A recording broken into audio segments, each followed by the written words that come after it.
কাঁঠাল পচে একদম শেষ। শুধু এই গাছে নয়, আরও অনেক কয়েকটা গাছে এমন কাঁঠাল পচে পচে এমন অবস্থা হয়ে আছে। এই কাঁঠাল গাছে যতগুলো কাঁঠাল আছে সব কাঁঠাল পচে একদম শেষ হয়ে গেছে। তোমার সৃষ্টি যদি হয় এত সুন্দর, না জানি মালিক তুমি কত সুন্দর,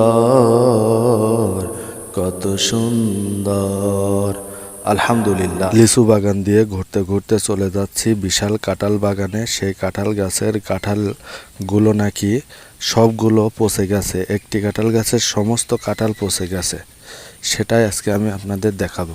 এই কাঁঠাল গাছে যতগুলো কাঁঠাল আছে সব কাঁঠাল পচে একদম শেষ হয়ে গেছে। এত বড় বড় কাঁঠালগুলো পচার কারণ কি অবশ্যই আপনারা কমেন্টে জানাবেন, যার যার যে কোনো অভিজ্ঞতা থেকে। কাঁঠালগুলো যেন মাটিতেই পড়ে আছে। দৃশ্যগুলো দেখতে খুব একটা ভালো লাগছে না। আপনাদের কি কার কার ভালো লাগছে এই কাঁঠালগুলো এভাবে পড়ে আছে? এই কাঁঠাল গাছের সৌন্দর্যটা আলহামদুলিল্লাহ অনেক সুন্দর, কিন্তু দুঃখের বিষয় হচ্ছে দেখুন কাঁঠালগুলো কিভাবে পচন ধরেছে। এই গাছের যতগুলো কাঁঠাল আছে একেবারে সবগুলো কাঁঠাল পচে একেবারে শেষ হয়ে গেছে। বাংলাদেশের জাতীয় ফল কাঁঠালের গাছে এখন মাছি বসা শুরু করেছে। কাঁঠাল পচে একদম শেষ। শুধু এই গাছে নয়, আরও অনেক কয়েকটা গাছে এমন কাঁঠাল পচে পচে এমন অবস্থা হয়ে আছে, আপনাদেরকে দেখানোর একটু করে চেষ্টা করব ইনশাআল্লাহ। এই কাঁঠাল একবার দেখুন, দুটো কাঁঠালের মাঝে বিশাল কাঁঠাল পচে একেবারে নষ্ট হয়ে গেছে। এই কাঁঠাল আর খাওয়ার উপযোগী নেই, তরকারি খাওয়ার উপযোগী নেই, কোনো কাজেরই নয়। গরু ছাগলও হয়তো খেতে পারবে না, পোকা হয়ে গেছে। যদি একটু নিচের দিকে আপনাদেরকে দেখাই ঘুরে ফিরে, দেখুন কাঁঠাল কিভাবে পচে গাছ থেকে পড়ে একদম কিভাবে লেটকিয়ে পড়ে আছে। দেখুন কাঁঠাল কিভাবে পড়ে আছে। আল্লাহু আকবার। কাঁঠালের যেন দাম নেই। এটাই হচ্ছে আমাদের বাংলাদেশের জাতীয় ফল কাঁঠাল। আলহামদুলিল্লাহ, কাঁঠালগুলো দেখতে অনেক সুন্দর, খেতে খুব মিষ্টি ও সুস্বাদু। যারা খেয়েছেন তারা অবশ্যই কমেন্টে জানাবেন কাঁঠাল খেতে কেমন।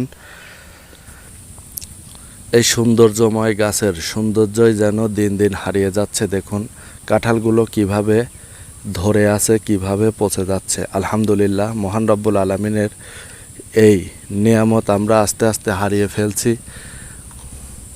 যে মহান রব্বুল আলামিন কাঁঠাল আমাদের দান করেছেন, খাওয়ার জন্য হালাল করেছেন, আলহামদুলিল্লাহ।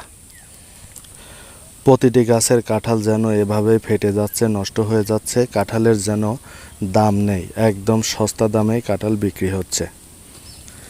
একটু উপরের দিকে আপনাদেরকে দেখানোর চেষ্টা করছি। আসলে সূর্যের আলোর কারণে ভিডিওটা হয়তো ভালো দেখা যাচ্ছে না, তবুও আপনাদের দেখানোর চেষ্টা করছি। দেখুন কাঁঠাল কিভাবে ঝুলে আছে এবং কিভাবে পচে পচে যাচ্ছে। কাঁঠালগুলো এমনভাবে পচে গেছে যেন পাখিও খেতে চাচ্ছে না, এমন অবস্থাভাবে কাঁঠালগুলো পচে গেছে। বিশাল এই সৌন্দর্যময় কাঁঠাল গাছের কাঁঠালগুলো, এত বড় বড় কাঁঠাল, আলহামদুলিল্লাহ দেখুন কত সুন্দরভাবে গাছে ধরে আছে এবং পচা আরম্ভ করেছে। এই তিনটা কাঁঠালের মাঝে মাঝখানেরটা এমনভাবে পচে গেছে যেন খাওয়ার উপযোগী নেই। পাশের দুইটা ভালো আছে। যারা কাঁঠাল এই গাছ যাদের, তাদেরকে ভিডিওর মাধ্যমে বলবো অবশ্যই কাঁঠাল মাঝখানেরটা পেরে অবশ্যই কাঁঠাল দুটোকে বাঁচাবেন ইনশাল্লাহ। আশপাশে অনেকগুলো কাঁঠাল রয়েছে, আপনাদেরকে দেখাচ্ছি। দেখুন কত সুন্দরভাবে ঝুলে আছে। লিচুর বাগানের মধ্যে কাঁঠাল সব কিছুই আছে আলহামদুলিল্লাহ। যারা এখনও আমাদের YouTube channel Hamza foods garden চ্যানেলটি সাবস্ক্রাইব করেননি, অবশ্যই সাবস্ক্রাইব করবেন, লাইক কমেন্ট বেশি বেশি শেয়ার করবেন। আপনাদেরকে একটু দেখানোর চেষ্টা করছি। দেখুন এত সুন্দর মোটা কাঁঠাল গাছের সৌন্দর্য, আলহামদুলিল্লাহ কত সুন্দর পরিবেশ, আলহামদুলিল্লাহ। সকলেই চ্যানেলটি সাবস্ক্রাইব করবেন। কে কে কাঁঠাল খেয়েছেন, কেমন খেতে অবশ্যই জানাবেন। বাংলাদেশের জাতীয় ফল কাঁঠাল, আলহামদুলিল্লাহ অনেক মিষ্টি ও সুস্বাদু, আলহামদুলিল্লাহ। তো আজকের মতো ভিডিওটি এ পর্যন্তই রাখছি। সকলের দোয়া ও সুস্থতা কামনা নিয়ে আজকের ভিডিও এ পর্যন্তই। সকলের দোয়া চাই। আসসালামু আলাইকুম ওয়া রাহমাতুল্লাহি ওয়া বারাকাতুহু।